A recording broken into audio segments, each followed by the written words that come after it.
ध्यान में गुरु मूर्ति को ध्यान देकर ध्यान दो। ध्यान की जड़ समझो सुमिरन, इसको तन और प्राण दो।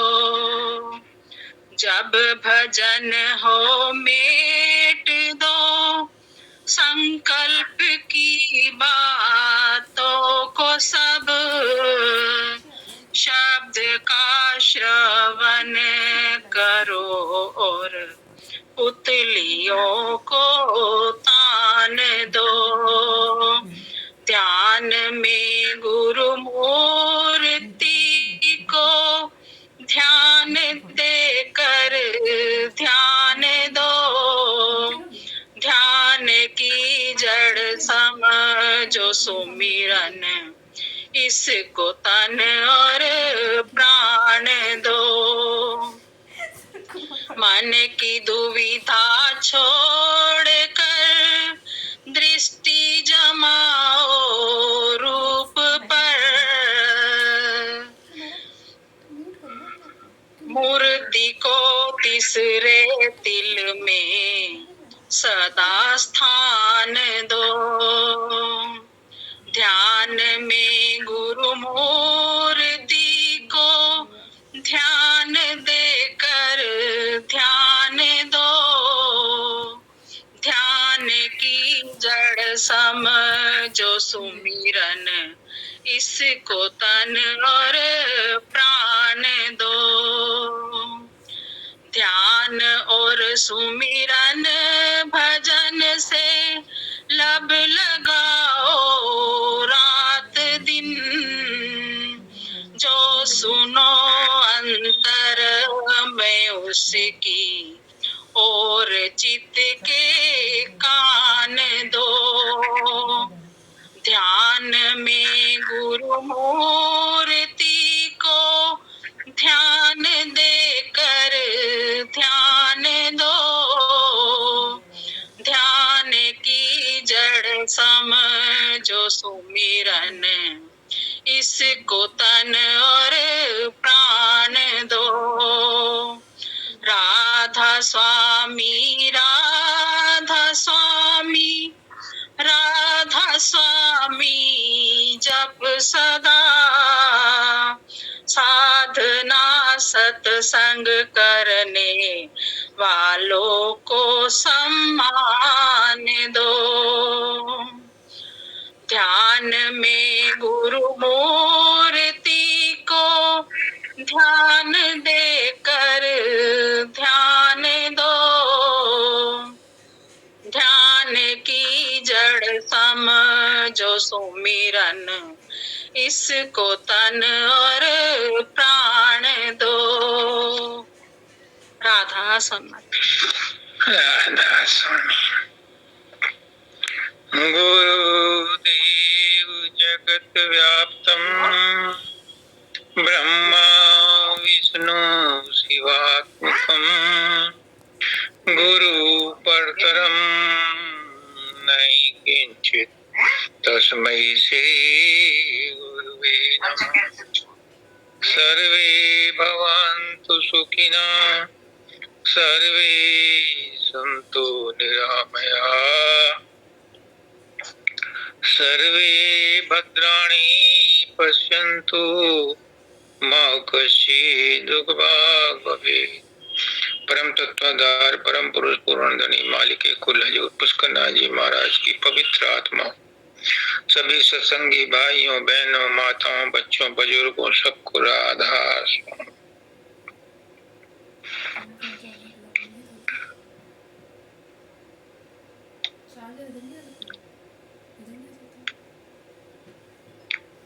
अभी माता जी ने मन के बारे में बताया कि सारा खेल मन का है। मन को जब तक काबू में नहीं किया जाता तब तक न संसार का काम होता है और न अध्यात्म का काम चलता है।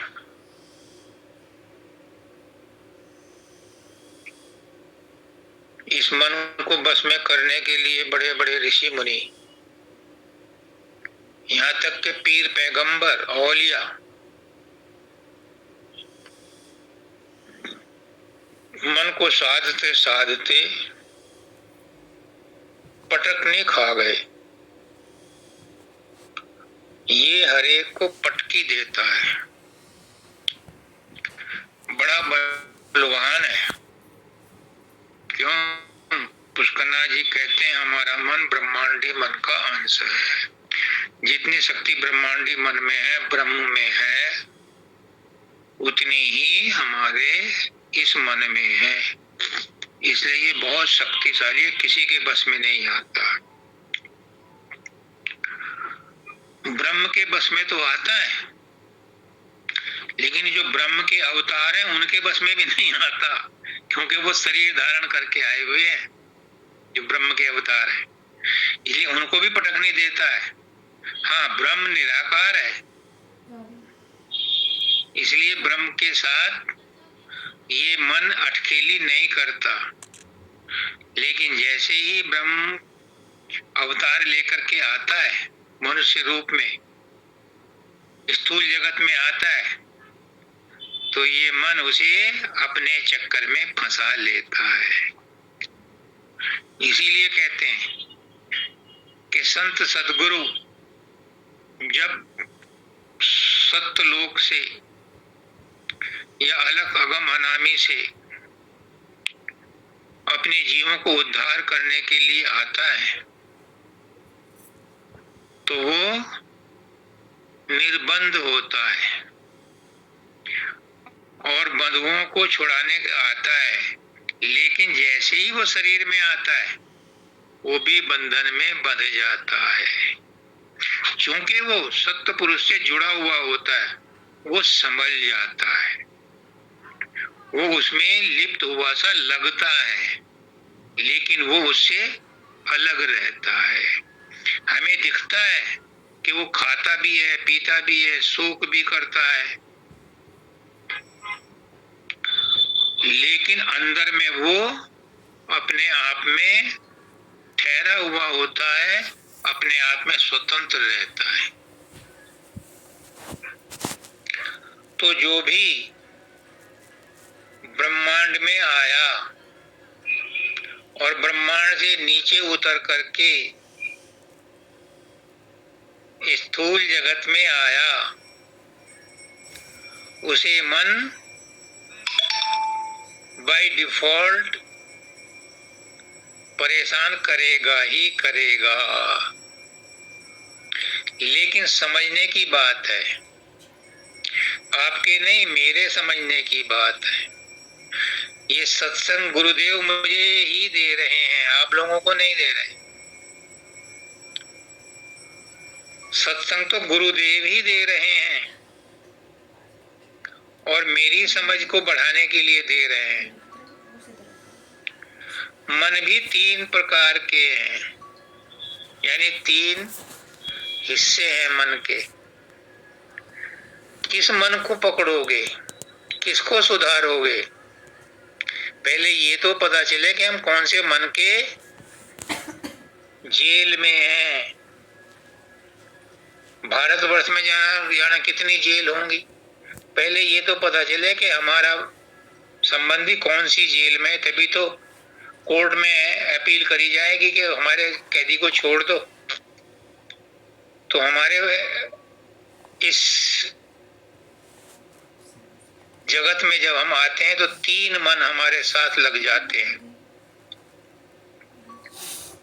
ये सदगुरु राजेश को बता रहे हैं। एक मन है जो पिंडी मन है, जिससे हमारा रोज का झक्का बोल होती है, सब उससे परिचित हैं, पिंडी मन से। ये पिंडी मन दुख तकलीफ देता है, कर्म का लेन देन का हिसाब किताब रखता है, इच्छाएं पैदा करता है, वासनाएं पैदा करता है।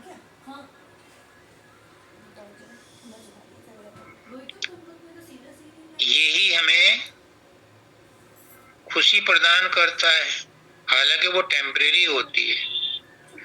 तो इस मन से हमारा रोज ही सरोकार रहता है, सबको इसके बारे में पता है।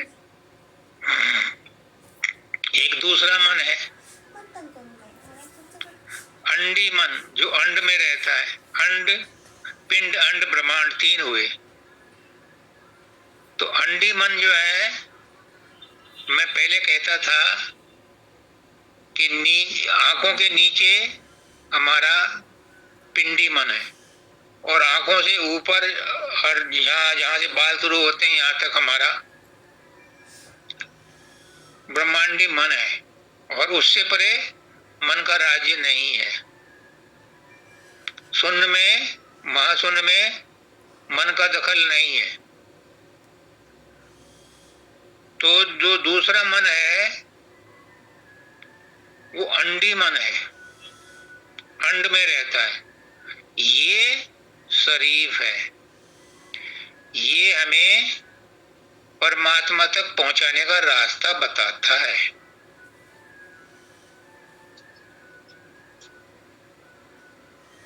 और तीसरा मन है ब्रह्मांडी मन, हमारा निज मन। ब्रह्मांडी मन कौन सा है? जो ब्रह्म का अपना मन है, ब्रह्म की जो माया है वो ब्रह्मांडी मन है, जो प्रकृति है वो ब्रह्मांडी मन है। इस ब्रह्मांडी मन में बहुत ताकत है। जितनी ताकत ब्रह्म में है, ब्रह्म अपनी ताकत इस ब्रह्मांडी मन के द्वारा ही इस्तेमाल करता है। जब तक हमें जो संत मत में आए हैं, जो राधा स्वामी मत में आए हैं, उनको इन तीनों मन को क्रॉस करना पड़ेगा, तब शांति की हालत पैदा हो सकती है। अब तीनों के अलग अलग उपाय हैं बस में करने के। एक तरीका तीनों मन को बस में करने का नहीं हो सकता। पहले पिंडी मन को,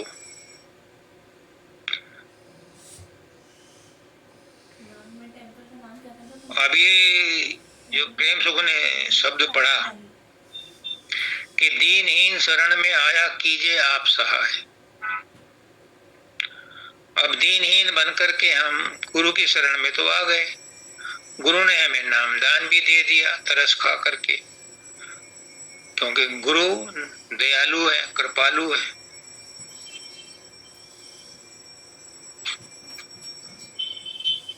अब उससे प्रार्थना की गई है कि बाल विनती सुनो चित्त से मन को दो विश्राम।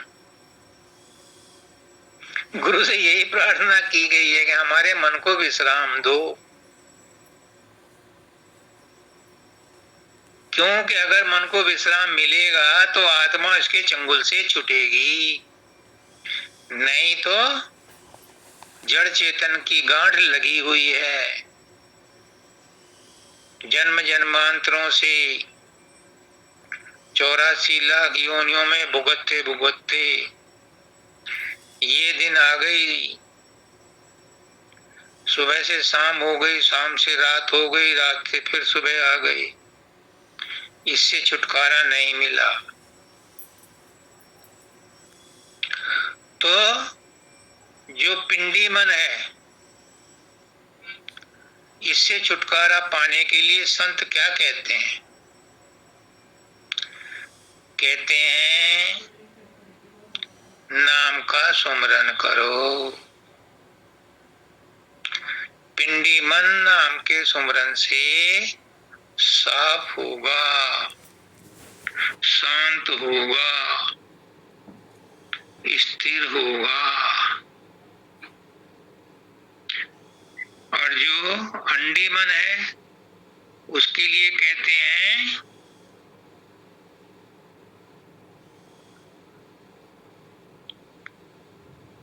कि रूप का, गुरु का रूप बनाओ, रूप पर ध्यान लगाओ। अगले वाले शब्द में आएगा राधा वाले। लेकिन रेफरेंस के लिए बता दूं, क्योंकि गुरु मुझे बता रहे हैं मेरी भलाई के लिए। अंडी मन गुरु के स्वरूप को देख करके मोहित हो करके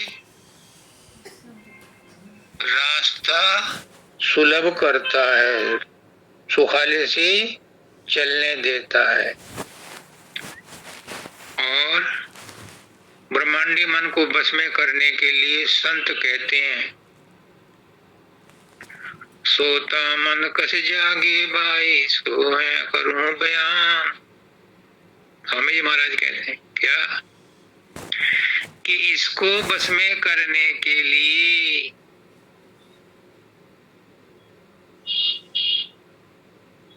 सूरत शब्द योग है। ये शब्द धुन सुन करके ही बस में आता है।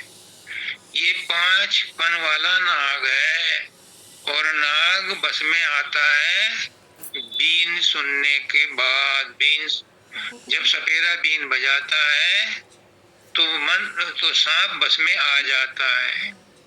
ऐसे ही हमारा ब्रह्मांडी मन जो अंदर में शब्द धुन हो रही है उसे पकड़ने के बाद वश में आता है। तो तीनों मन के वश में करने के 3 तरीके हैं। एक डंडे से सबको नहीं हाँका जा सकता। इसमें जो असली बात है उसको मैं बताता हूँ, मेरा गुरु मुझे बताता है। सत्संग तो गुरु ही दे रहा है।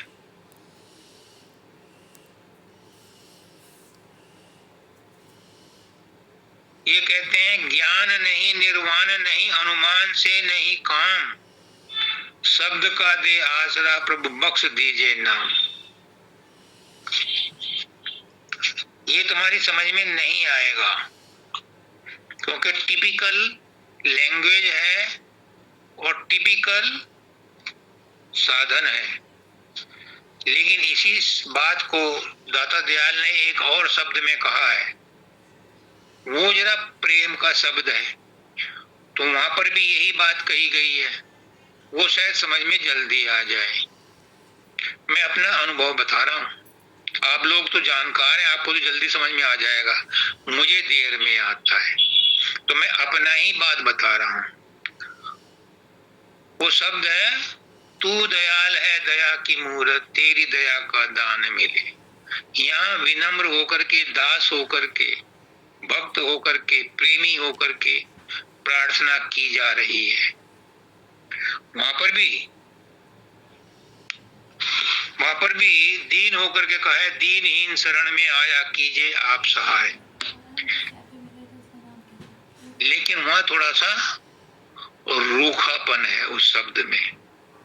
शब्द तो यही है, यहाँ प्रेम की बात आती है।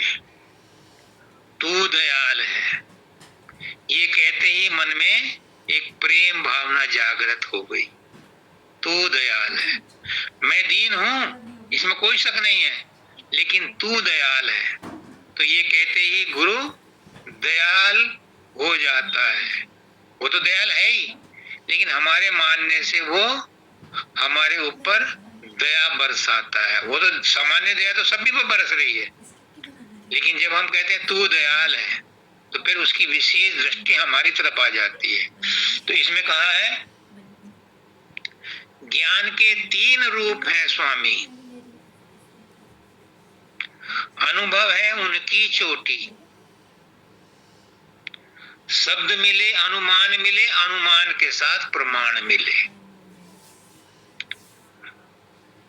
यहां मांगा है उन्होंने, ज्ञान के 3 रूप हैं स्वामी, यानी ज्ञान 3 तरह से मिलता है या दिया जाता है। पहला है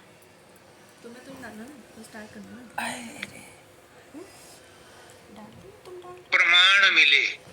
प्रमाण होता है स्थूल चीजों का। साक्षी मिले, वो भी स्थूल रूप में लाया जाएगा। अनुमान मिले, अनुमान है सूक्ष्म। मन के द्वारा विश्वास, श्रद्धा, प्रेम जब प्रकट होता है तो वो अनुमान में ज्ञान की मदद करता है, ज्ञान प्राप्त करने में मदद करता है। और तीसरा बताते हैं दाता दयाल, शब्द। शब्द साक्षी है, शब्द सबसे अंतिम है और अनुभव उसकी चोटी है। बिना शब्द के कोई भी प्रमाण नहीं कहलाया जा सकता, चाहे स्थूल का हो, चाहे सूक्ष्म का हो, चाहे कारण का हो, चाहे महाकारण का हो। जब भी होगा वो शब्द से ही प्रकट होगा। तो शब्द मिले, अनुमान मिले, अनुमान के साथ प्रमाण मिले। और वहां पर क्या कहते हैं, ज्ञान नहीं, निर्वाण नहीं, अनुमान से नहीं काम। मुझे इन तीनों से भी काम नहीं है। शब्द का दे आसरा प्रभु,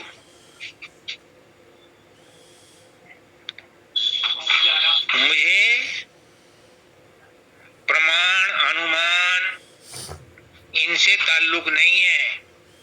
मुझे तो शब्द का आसरा दो और अपना नाम बख्श दो।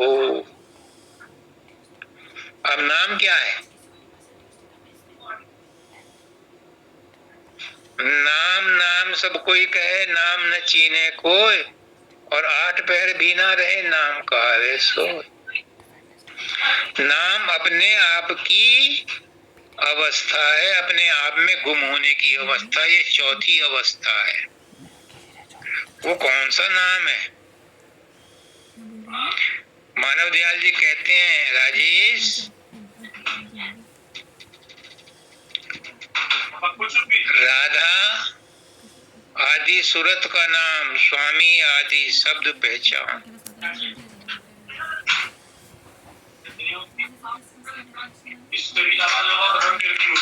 राधा उस मालिक के चरणों से निकली हुई धारा है जो इस संसार में आई है रचना करने के लिए। ये चैतन्य है और स्वामी इसके साथ जुड़ा हुआ है शब्द की डोर से। तो जब राधा उस स्वामी से मिल जाती है तो ये राधा स्वामी अवस्था कहलाती है। यही नाम है। नामी के साथ ही नाम रहता है, नाम के साथ नामी रहता है। बल्कि नामी नाम का अनुकरण करता है, अनुसरण करता है, पीछे पीछे चलता है। कैसे? राधा के पीछे स्वामी लगाया है। देखो, तुलसीदास जी ने भी कहा है और यहाँ भी इस शब्द में प्रकट हो गया। तुलसीदास जी कहते हैं कि नामी नाम के पीछे पीछे चलता है, अनुसरण करता है, आगे नहीं चलता। और मानव दयाल जी ने भी यही कहा कि राधा के पीछे स्वामी लगाया है। जब ये दोनों मिल जाते हैं तो राधा स्वामी अवस्था होती है। तो राधा स्वामी कितना महान शब्द है, कितना महान नाम है, लेकिन हम फालतू में इसे जपते रहते हैं और कोई फायदा नहीं उठा पाते। दादा दयाल कहते हैं, बिना पर्पज के, बिना केंद्र बनाए नाम का सुमरन मत करो। हाँ, पुष्कना जी कहते हैं 24 घंटे गुरु को बैकग्राउंड में रखो। लेकिन बाबा सावन सिंह जी क्या कहते हैं? बाबा सावन सिंह जी कहते हैं कि जब भी नाम लो,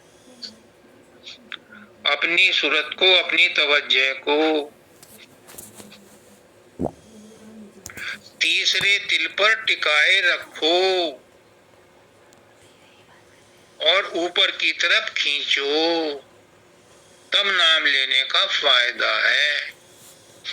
अब मैं राधा के शब्द पर आता हूं, क्योंकि इसमें सब चीजों का मेल मिलाप है। असली शब्द वही है जो राजेश को पिछले 3-4 साल से परेशान कर रहा था, और पिछले 3-4 महीने से तो बहुत घुटन हो रही थी।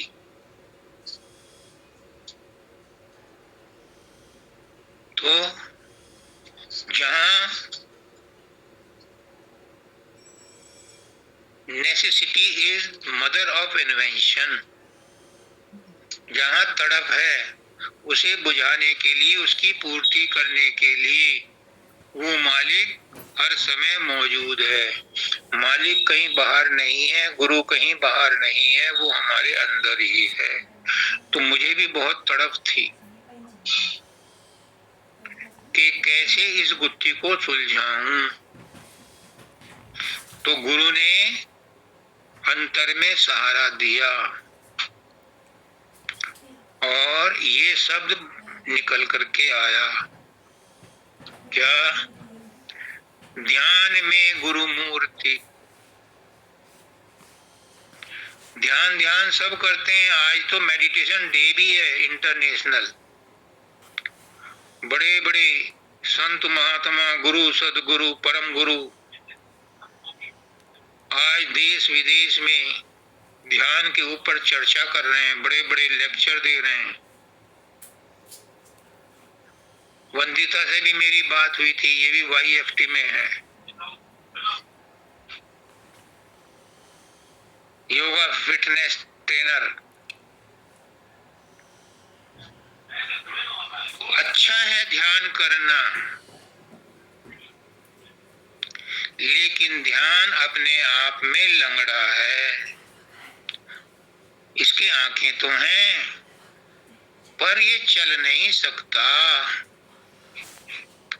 इसके लिए एक इंजन चाहिए, और वो इंजन है सुमरन। सुमरन के आंखें नहीं हैं, पैर हैं।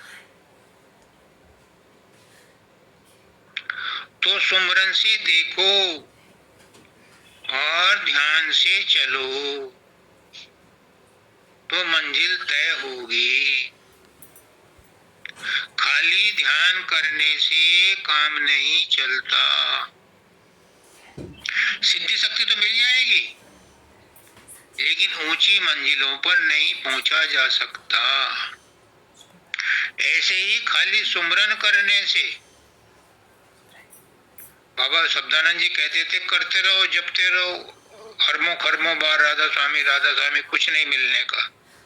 जब तक के ध्यान नहीं करोगे, और ध्यान करना है किसका? ध्यान देकर ध्यान दो, किसका? ध्यान में गुरु मूर्ति। गुरु की मूर्ति बनानी है।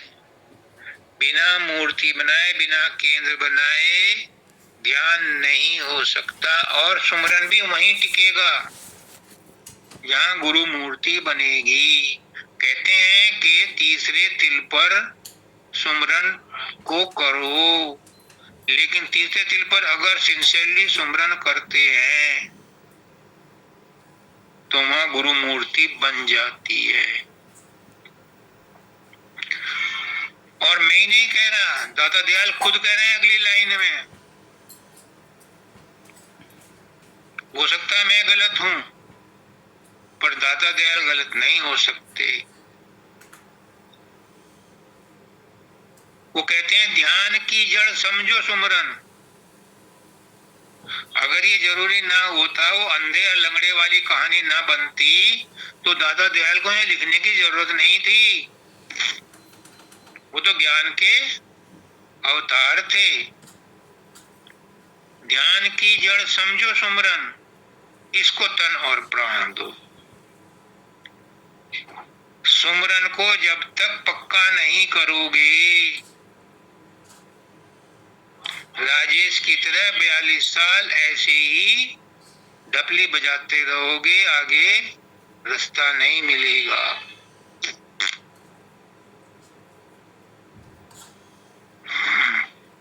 बहुत भाग दौड़ की है, तब जाके गुरु कृपा हुई है।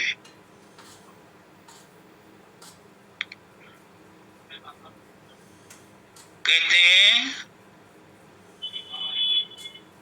जब सुमरन पक्का होगा, गुरु का ध्यान लगेगा, मूर्ति बनेगी, तब अंदर में प्रकाश और शब्द सुनाई देगा।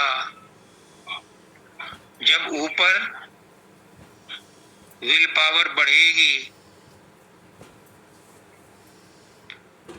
तो तीसरे तिल के फाटक को तोड़कर सूरत सहज दल कमल में जाएगी। सहज दल कमल ब्रह्मांड का पहला पड़ाव है।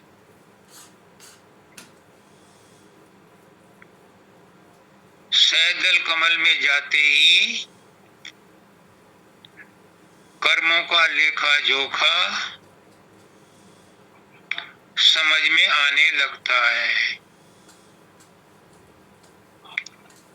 प्रारब्ध कर्म की समझ आती है कि ये पुराने जन्मों के कर्म हैं, ये ऐसे ही भुगतने हैं। क्रियमाण कर्म मिट जाते हैं, संचित कर्म त्रिकुटी में जाकर के खत्म होते हैं। दूसरी स्टेज में, ब्रह्मांड की दूसरी स्टेज त्रिकुटी है।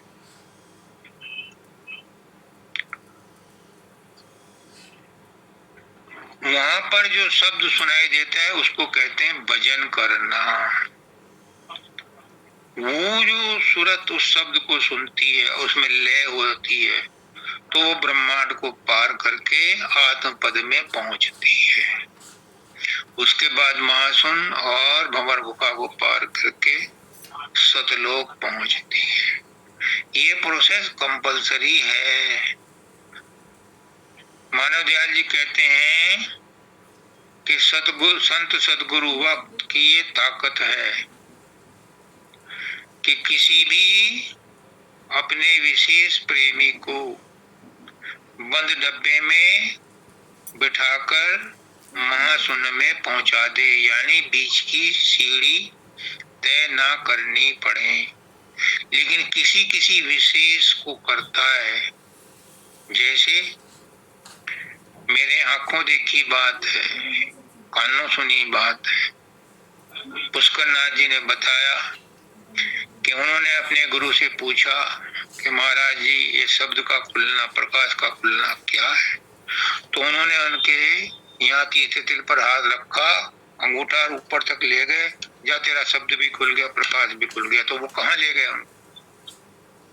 वो मानव दयाल जी की बात सच है कि किसी विशेष को बंद डब्बे में ले जाकर महाशून्य में पहुंचा देता है और महाशून्य के बाद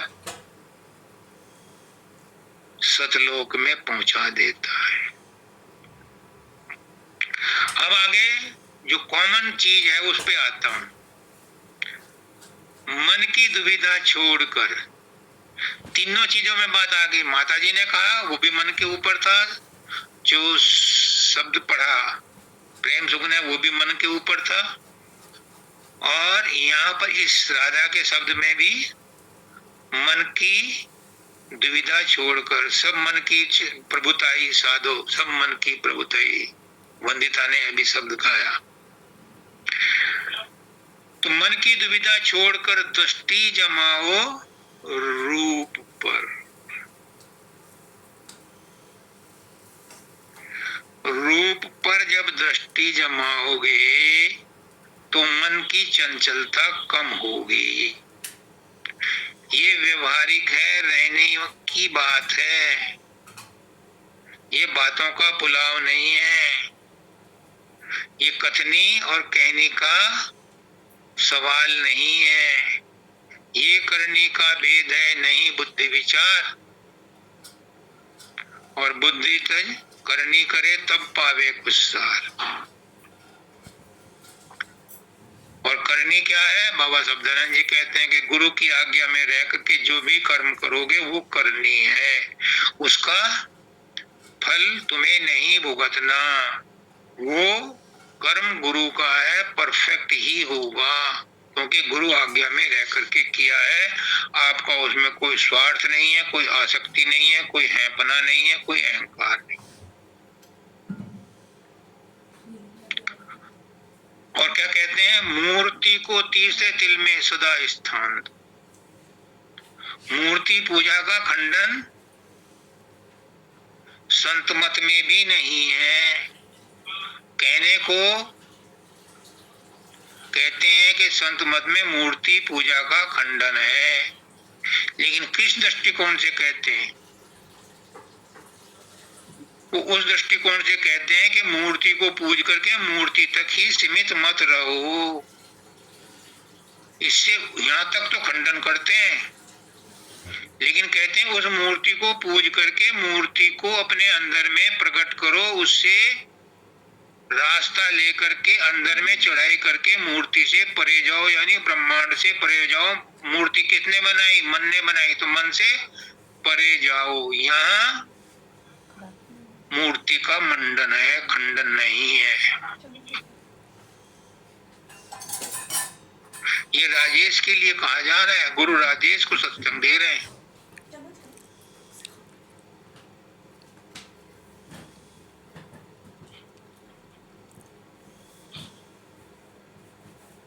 अब कहते हैं ध्यान, सुमरन और भजन। तो सुमरन तो आपको पता है कि नाम जप, जपा जाप, और ध्यान हो गया गुरु मूर्ति का ध्यान करना, और भजन हो गया उस शब्द में लय हो जाना, धुन को सुनते सुनते उसमें लय हो जाना।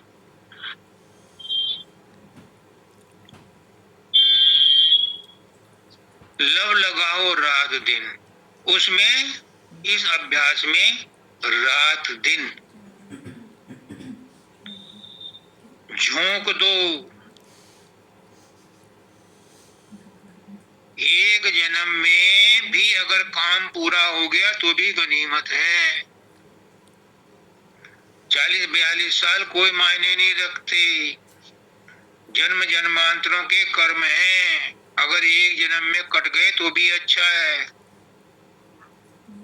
स्वामी जी महाराज कहते हैं एक जन्म गुरु भक्ति कर, जन्म दूसरे नाम, और जन्म तीसरे मुक्ति पर, चौथे में विश्राम।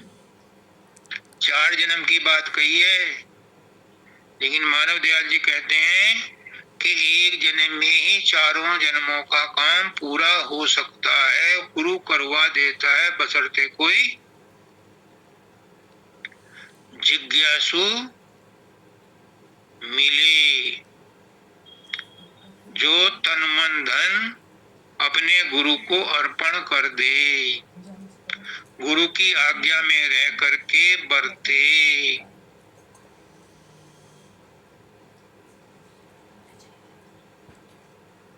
तुम रात कहो तो रात कहेंगे, दिन को भी हम रात, दिन को क्या है वो गाना,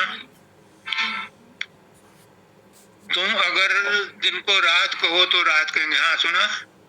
तुम दिन को अगर रात कहो रात कहेंगे, जो तुमको हो पसंद वही बात कहें हम, जो तुमको हो पसंद वही बात करेंगे। तुम दिन को अगर रात कहो रात कहेंगे। जो गुरु पर इतना विश्वास करता है, गुरु उसके 4 जन्मों के कर्म एक ही जन्म में कटवा देता है। कहते हैं जो सुनो अंतर में उसको चित्त के कान दो। जो भी सुनो चित्त में कान दो, यानी इतनी तन्मयता से सुनो कि तुम और सब कुछ भूल जाओ, कोई विचार पैदा ना हो। अब बाबा सावन सिंह जी क्या कहते हैं? ये राजेश के लिए कहा जा रहा है, क्योंकि राजेश को तड़प है, राजेश को खोज है, राजेश रिसर्च कर रहा है, राजेश को रास्ता चाहिए, तो गुरु अंदर में और बाहर में तिकड़म लगा करके उसको नई नई बात सुझाता है। अब सावन सिंह जी कहते हैं, ये बात अच्छी तरह समझ लो कि जब तक मन के गंदे विचारों की गंध भी मौजूद है, गंध भी, विचार तो खत्म हो गए लेकिन गंध अभी बाकी है। एक लेडी ने एक महात्मा को कहा, वो महात्मा सुबह सुबह अलग जगाई, अलग निरंजन, माता कुछ खाने को दो।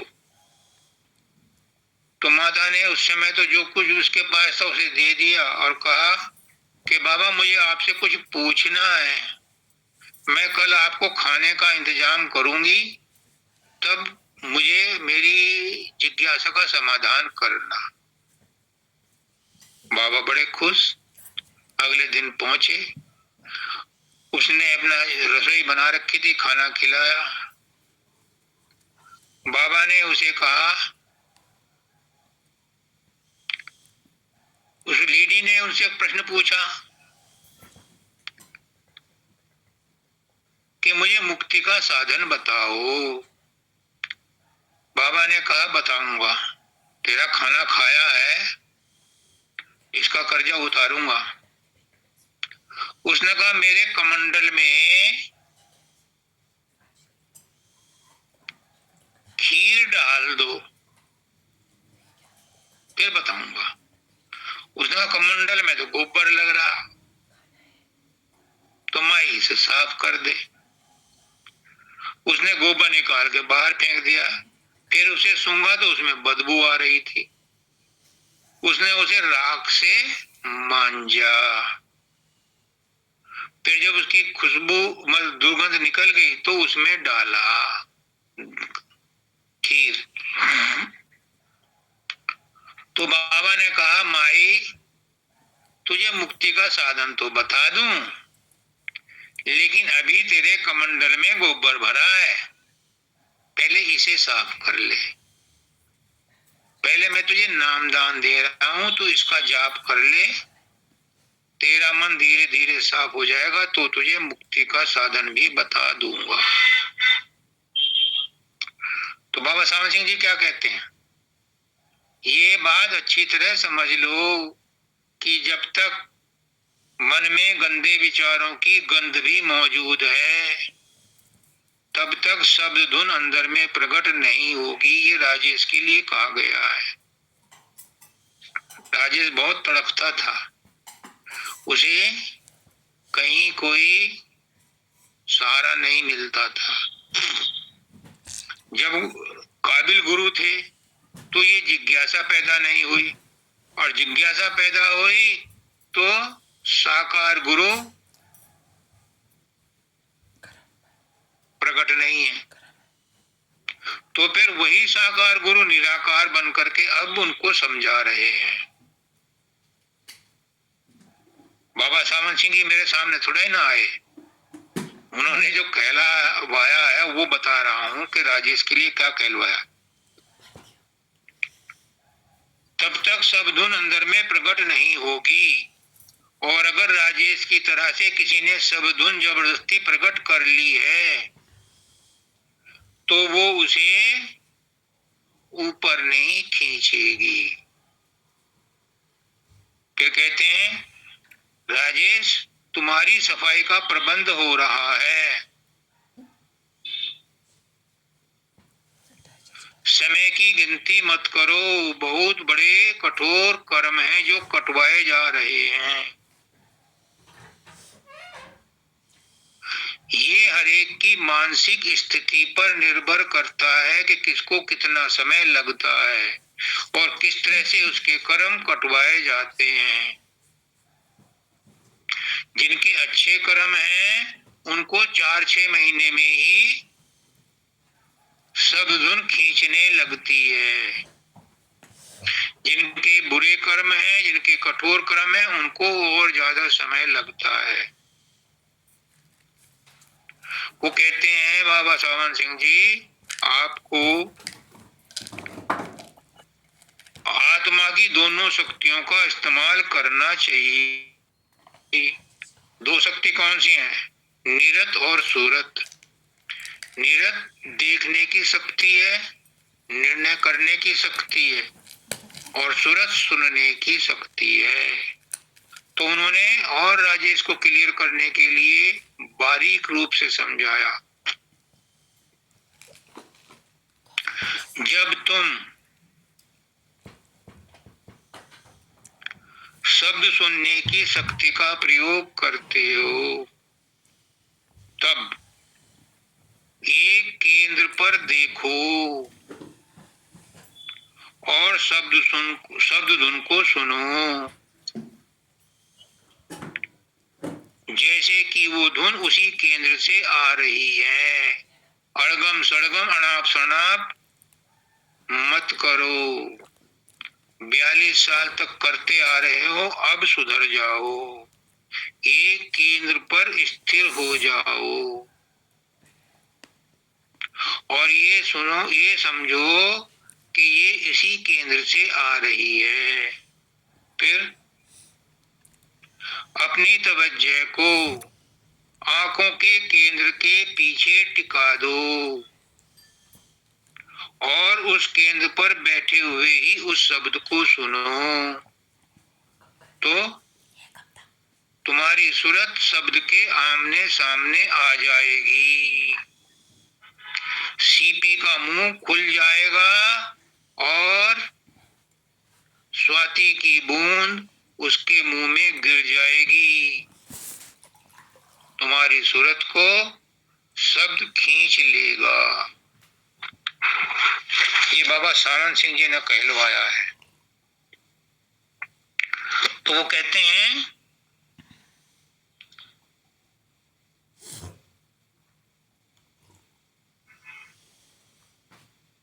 जब भजन हो मेट दो संकल्प की बातों को सब। जब शब्द सुनो, भजन करो, शब्द सुनो, तो मन में कोई दूसरा ख्याल नहीं आना चाहिए।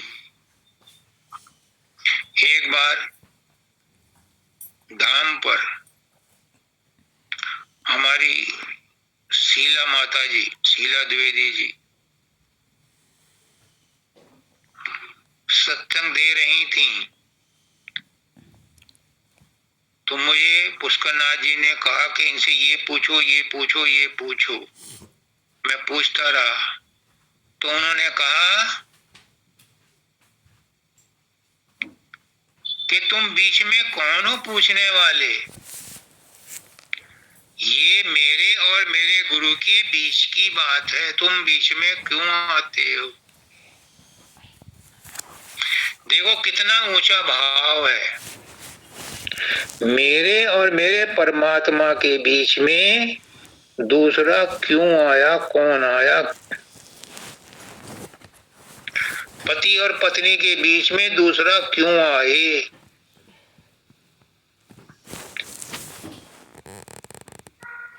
आत्मा और परमात्मा के बीच में दूसरे विचार क्यों आए?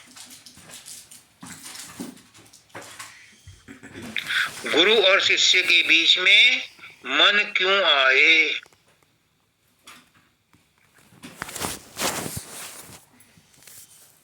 तो संकल्प की बातों को छोड़ दो, ये संकल्प विकल्प विचारों को छोड़ दो, तब तुम अपने निशाने पर, अपनी मंजिल पर पहुंचोगे।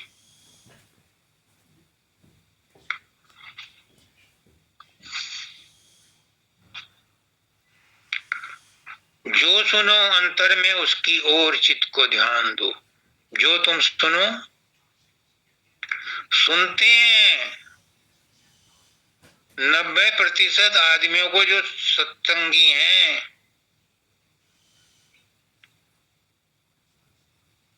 किसी को 5-6 महीने बाद, किसी को साल 2 साल बाद, किसी को 2-4 साल के बाद शब्द सुनाई देने लगता है। मुझे 3 महीने बाद ही सुनाई देने लगा था, क्योंकि मैं बहुत मानव दयाल जी से प्रेम करता था, उनके प्रेम में पागल रहता था। तो उनकी दृष्टि भी मेरे ऊपर विशेष रूप से पड़ती थी, सत्संग में भी और सत्संग के बाद जब मैं पत्र लिखता था तब भी। लेकिन उस समय तमीज नहीं थी राजेश को, वो अंदर में शब्द के प्रति खिंचाव नहीं हो पाया, सब धुन तो खुल गई, लेकिन उसने ऊपर चढ़ाई नहीं की, बाहर बाहर रह गई। अब उस कमी को पूरा किया जा रहा है, सफाई की जा रही है, कर्मों की धुलाई हो रही है।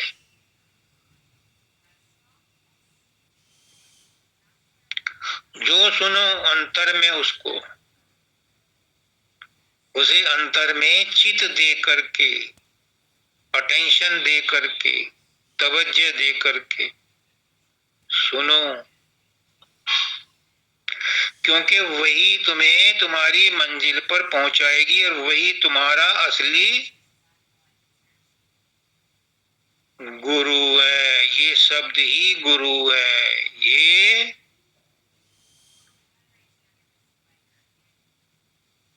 समझ जाता है, उसे सब के सब भाई बहन लगने लगते हैं, सब गुरु का रूप लगने लगते हैं और सब गुरु का रूप है। क्यों? मालिक ने कहा था मैं एक से अनेक हो जाऊं, तो अनेक रूपों में कौन है? वही मालिक है, वही गुरु है, सब में वही व्याप्त है। फिर किससे घृणा, किससे द्वेष, किसमें कमी निकालते हो, किससे नफरत करते हो, किसको छोटा किसको बड़ा समझते हो? अगर किसी की उन्नति हो गई, कोई बड़ा हो गया, तो धन्यवाद दो उस गुरु को, उस मालिक को कि मालिक तेरी दया सब पर बरस रही है, उस पर विशेष रूप से बरसी है जिसकी उन्नति हुई है।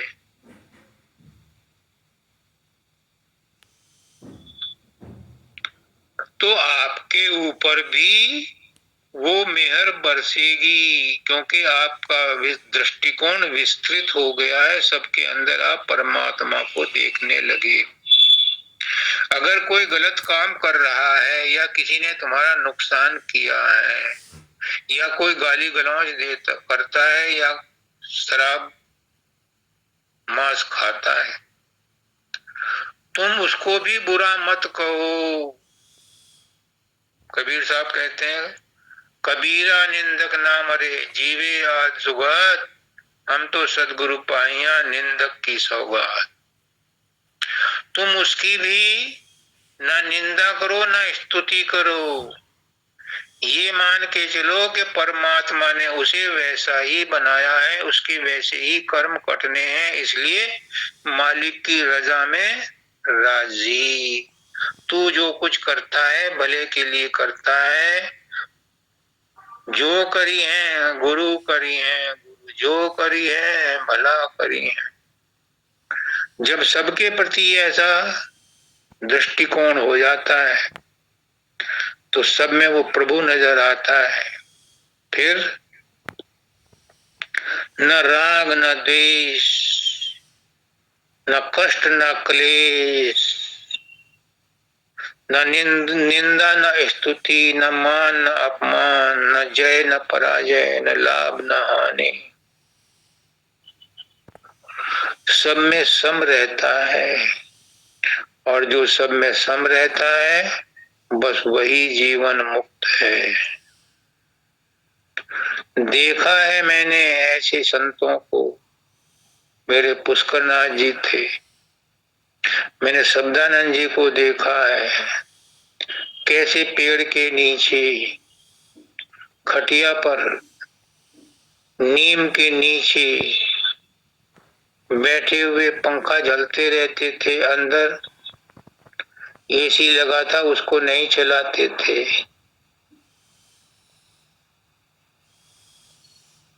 वो निर्बंध पुरुष थे। मानव दयाल जी को देखा है, शहंशाहों के शहंशाह, अमेरिका की इतनी आलीशान नौकरी छोड़कर भारतवर्ष में अपने गुरु की आज्ञा का पालन करने आए और कितने कष्ट उठाए। मेरी आंखों में आंसू आ गए। एक दिन मोदी नगर सत्संग था शर्मा जी के यहाँ। सत्संग के बाद, लंगर होने के बाद, दोपहर बाद दिल्ली जाना था। उस समय कार और मेटाडोर भी नहीं थी, बस में जाना था। मैं भी उनके साथ ही चला था। मुझे भी दशहरा का सत्संग दिल्ली में अटेंड करना था, उन्हीं के साथ था। तो महाराज जी आगे आगे वो बस में बैठ गए, मैं बीच में, माता जी पीछे मैं। माता जी से जल्दी नहीं चला गया तो वो गिर पड़ी, मैंने उनको उठाया। महाराज जी भी देखने के बाद रुक गए, उतर गए बस से। उस समय बस वाले तानाशाह होते थे। आजकल के बस के ड्राइवर कंडक्टर तो कंपटीशन होने की वजह से और कुछ सहनशील होने के नाते तरस भी खा लेते हैं। उस समय तो वो बिल्कुल डिक्टेटर हुआ करते थे। वो बस चली गई, जब ये धीरे धीरे बस स्टैंड पहुंची तो दूसरी बस आई, उसमें हम गए। वो दिन भी देखे हैं। कहाँ शहंशाहों के शहंशाह अमेरिका में, कितना रुतबा था उनका, और यहाँ धक्के खा रहे हैं सड़क पर। फिर किसी ने उनको मेटाडोर दी।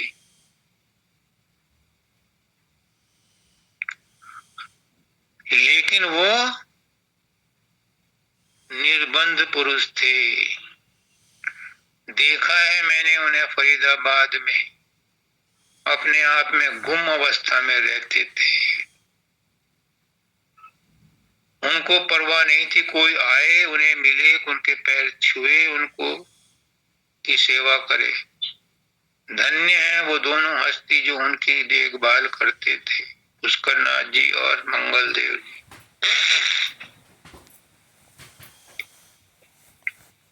मैं चूक गया उनकी सेवा करने से। अंतिम समय में मैंने पोस्टिंग दिल्ली ली, फरीदाबाद नहीं ली। अगर फरीदाबाद लेता तो शायद माहौल कुछ और होता, लेकिन मालिक को मंजूर नहीं था। जो होना था वही हुआ। तो जो साधना और सत्संग करते हैं उनको सम्मान दो, उनको भी गुरु के समान समझो, उनको भी प्रेम और भक्ति से भाई बहन समझो। सबकी एक दूसरे से मदद, एक दूसरे की मदद करो। अपने घर वाले चाहे दुख तकलीफ में साथ दें या ना दें, ये समय और परिस्थिति पर निर्भर है। लेकिन एक सत्संगी को अगर पता चल जाए तो वो अपनी जान पे खेल करके भी दूसरे की मदद करने को तैयार रहता है। मुझे एक किस्सा बताया था वीरेंद्र है बल्लभगढ़ का। वो कहते हैं कि मंगल देव जी, शब्दानंद जी, मैं यानी वीरेंद्र और एक आदमी और था, कहीं से सत्संग देकर रात को लौट रहे थे। रास्ते में एक मोटरसाइकिल वाला, मोटरसाइकिल एक तरफ पड़ी थी और आदमी दूसरी तरफ पड़ा था। मंगल देव जी ने गाड़ी रुकवाई, उस आदमी को गाड़ी में बिलेटाया और फरीदाबाद हॉस्पिटल में भर्ती कराया। तो फरीदाबाद में भर्ती कराने के टाइम पर पुलिस केस बनता है, तो उसमें वीरेंद्र ने अपना नाम लिखवाना चाहा तो उसको मना कर दिया कि तू अपना बिजनेस करता है, तो कहाँ भागा फिरेगा, मैं रिटायर हो चुका हूँ, मैं इनकी पेशी पर आऊंगा। अपना नाम लिखवाया कि कौन लाया मरीज को। ये है सबको सम्मान देने की बात, ये है गुरुमुखता। उनको ये भी नहीं पता था कि ये आदमी कौन है। बाद में सब सुलट गया, लेकिन जिसके अंदर में ये भावना होती है, ये भी मालिक की मौज है, ये भी परमात्मा की मौज से ही होता है। एक आदमी मार के चला जाता है, दूसरा आदमी उसकी मदद करने के लिए पीछे से उसे हॉस्पिटल पहुंचाता है। ये कौन करता है?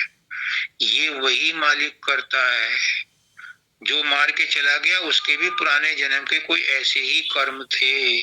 जिसने उसे बचाया, उसके भी ऐसे ही कर्म थे कि उसे बचाना था।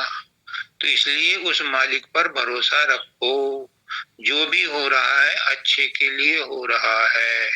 जो होगा वो भी अच्छा होगा, जो हो गया वो भी अच्छा होगा। इसलिए इस जन्म को, जो मनुष्य जन्म मिला है, गुरु की संगत में रह करके सुधार लो अपने जीवन को। इसी जीवन में निर्वाण ले लो, नहीं तो 84 का चक्र तैयार है। बाय डिफॉल्ट उसमें पीछे जाओगे। ये सुनहरा अवसर गुरु ने दिया है, मालिक ने दिया है। सतगुरु भी मिला है, सत्संग भी मिला है, सतनाम भी मिला है, और मनुष्य शरीर तो तुम्हें परमात्मा ने पहले ही दे दिया है। इसलिए इस जीवन को गुरु के कहे अनुसार सफल कर लो। इसी जीवन में निर्वाण प्राप्त कर लो। आगे आगे समय और ज्यादा खराब आएगा। 84 लाख योनियां तो मुंह फाए बैठी हैं आपको हड़पने के लिए, आपको अपना खाजा बनाने के लिए। काल महाकसाई है, किसी पर रहम नहीं करता। रहम सिर्फ सदगुरु दयाल है, वही करता है, और दया करके ही वो हमें चिताने आया है। राजेश पर दया हो रही है, आप सब पर दया हो रही है। उस दया को पहचानो, ना शुक्रे मत बनो। वो पल पल आपकी रक्षा कर रहा है और करता रहेगा।